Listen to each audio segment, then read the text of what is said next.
the beneficiaries from this fund.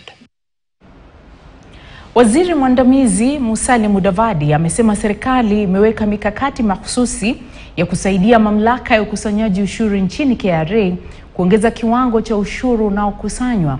Wakati huo Mudavadi anaitaka KRA kuhakikisha uwajibikaji na wazi katika ukusanyaji ushuru kuisaidia serikali kuafikia shabaha yake ya ushuru, huku wahudumu wa KRA wakihitajika kuweka viwango vya juu vya maadili.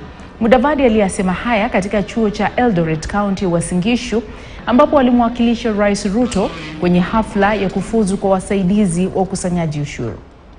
Thank you, sir. KDF has designed and offered capacity development programs that have aided the transformation of the public service, with KRA being a beneficiary of these programs.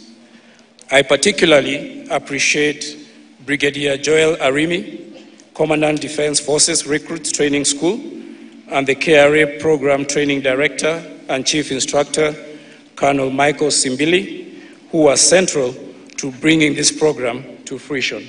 Your entry should make tax collection laudable in the financial year 2023-2024.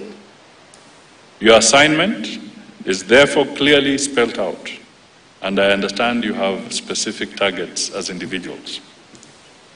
When you leave this place, you will be deployed countrywide to mobilize revenue, enhance compliance, and recruit more Kenyans into the tax bracket.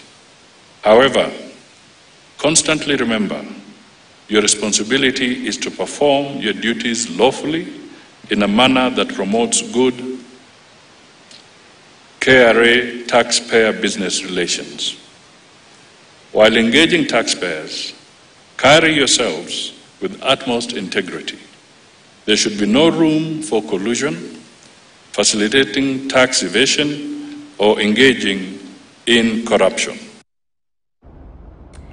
Mbunge wa Lagdera Abdikadir Hussein amepata